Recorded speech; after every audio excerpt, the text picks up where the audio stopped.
Hi guys, this is the Seattle Ring Hunter. Today we're actually out at Hicks Lake in Lacey, Washington, and I'm actually here with Karen and her friend Shannon. I want to get the names right. Shannon, you were out here a few days ago. Was that back on Saturday, Sunday? Yeah, we were out here Saturday paddleboarding. Saturday paddleboarding, and we're on Thursday now. So, and tell us a little bit of why we're out here.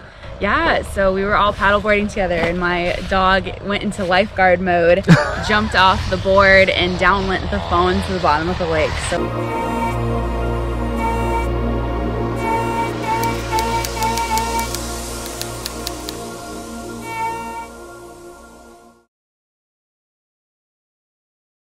Down went the phone to the bottom of the lake. So we were out here looking for a phone today. Okay, so did your dog jump from your board to her board? Or? Yeah, I fell off, or Shannon fell off, so she jumped from my board to her to try to help her. And then when I fell off, she jumped off Shannon's board back to my board and knocked off her phone. So okay guys, I got a little bit more of the details. They were just around the corner of this fence here, and it wasn't very far out from shore. There's actually a floating buoy that was really close, so we have a very good physical marker today. We'll get that phone back, and it was also in a little dry bag with a lanyard around your neck.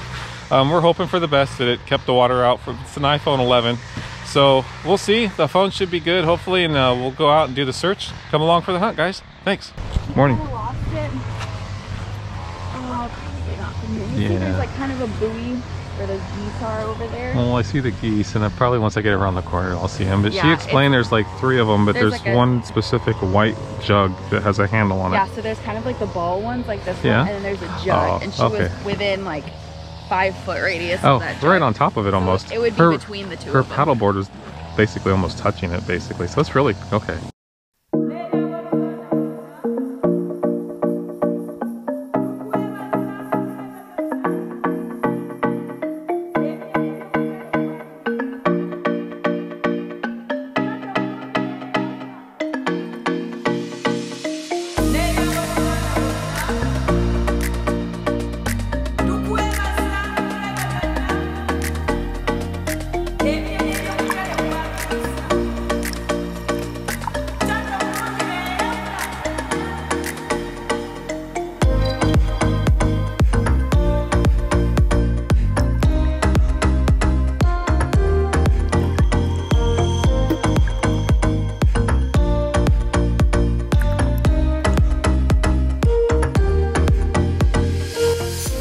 Allow me to set the scene a little more clearly for you and provide some context. My initial interview with Shannon, the woman who actually lost her phone, I asked if there was any landmarks where the phone fell off, and she indicated that there was a buoy right next to where they were, so this was good news that we actually had a physical marker very close to where she lost the phone. And she indicated there was about 3 buoys, and they're all white. And the one specifically that they were next to was a jug buoy, most likely put out there by the residents. And she was very specific about it having a handle, being white. And so when I first approached this first buoy, I was pretty confident that this would be the one that I needed to dive on. And then I'd also asked Shannon on the phone, when I had my initial interview, I asked her if she were to envision the buoy to be the center of a clock and shore to be 6 o'clock, which bearing around the clock would she estimate that they were when the phone fell into the water? And she thought about it, and she was very clear and came to a clear resolution that it was around 11 o'clock. So that was good information. When I actually got on site, I met up with her friend, her coworker Karen, that was actually out there as well. So we have 2 separate people that witnessed this event, and I asked Karen the same question without any prompting. What bearing around the clock would she say if the shore was at 6 o'clock? And she thought about it, and she actually came to a conclusion on her own that 11 o'clock sounded about right. So I was very confident that I was in the right bearing away from the buoy when I started this search. Having done this a few times, finding cell phones, a lot of times they are visible finds because they're pretty wide and they lay flat on top of the silt. Some conditions where the silt is really thick, they can be buried over. This was a pretty current drop. So, you know, I had a lot of hope that I'd probably see it visually. A lot of times we'll go out and do a visual search first, and if we need to use the metal detection equipment as a backup alternative next step plan to try to locate the lost phone, and of course we will. And that actually, this dive continued on a bit, and I wasn't seeing the phone. I wasn't finding it, so I did go into some portion of this dive, as we'll see, and I started to use the metal detector a bit, and it pretty much at that point I invested a bit more time than I thought that it was really necessary to find this phone. I decided to pop up and investigate other options. I came to the surface, and once I came to the surface, I went to go look at the other buoys, and it came to my recollection from my first interview that she was actually a bit more specific, and I had a few of the details slip at my first attempt out there. I was thinking, oh, here's the white buoy, the big jug handle. She actually mentioned to me that the buoy that she was at didn't have any labels or any writing around it, and that it was pretty close to shore. So I'd silted up the area a bit below the first buoy, and I decided, let's go ahead and investigate the other buoy that's, I could barely see it.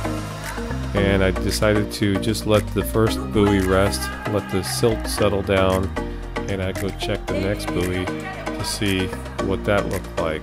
And it was a good thing that I continued on, as you'll see here shortly.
Hey Karen, look what we got. We got the cell phone. Woohoo! We found it, guys. Yeah, basically, once we got to the right buoy, it wasn't too much work. Started to put the pieces together that maybe I wasn't on the right buoy, but yes. Why don't you go ahead and slowly open that up and take a look and see if it's still dry. See what happens, yeah. It looks dry. It was only at 11 feet. So we're Saturday, Sunday, Monday, Tuesday, Wednesday, Thursday. So we're 6 days out. Yeah, it's completely dry. Completely dry. She said not to turn it on because the AT&T said not to turn it on because if it's wet, they don't want it to fry. If you push the power button on the side, it'll dry, yeah. No, it is. Go ahead and turn it on. Yeah, I wonder if it's completely dead though, so I'll probably have to plug it in my car, but I think it'll. Yeah, it's dead, but it works. No, you got the little charge thing, so it's out. Yep. It works. Woohoo! All right, guys. We were just around the corner over there, and like I said earlier, once I dialed in and got to the right buoy, her friend was very specific in giving me details, not a photo because her phone was in the bottom of the lake. So it's kind of hard to take a picture when she was out there on this kayak, I'm sorry, this paddle board. But she did mention there was about 3. One was closer into the shore. They're all white, but there was a bucket handle, a bucket buoy with a handle. But she also did mention there was one without a label on it. And the first one I came to caught my attention because it had a handle on it and it was a white bucket, so I just kind of went down and started looking and spent a little bit of effort on that, but quickly kind of realized I might need to come up and take another look, and there was one that was closer into shore, and that's where we found it, as you guys just saw. So anyway, we got it back, so it was a lot of fun. Good work. Any final words? Well, thank you. Oh, you're welcome. I'm sure you learned our lesson on tying things to the board, but or leave them in the car. All dry and a successful recovery. So thank you guys so much. Well, we appreciate it, and thanks for reaching out to the ringfinders.com. We got over 500 recovery specialists, and a portion of those people out there across the country actually do diving for recovery in the water, as I do here in Seattle, Washington. So if you've lost anything, as always, 206-618-8194. Give me a call, and we'll come up with a plan for your recovery process to see if we can get your valuables back. Until then, keep your valuables safe and stay safe out there. Cheers. See you on the next one. If you've lost your ring or special item of value, please get in touch with me at the SeattleRingHunter.com as soon as possible so I can arrange to do a search for you.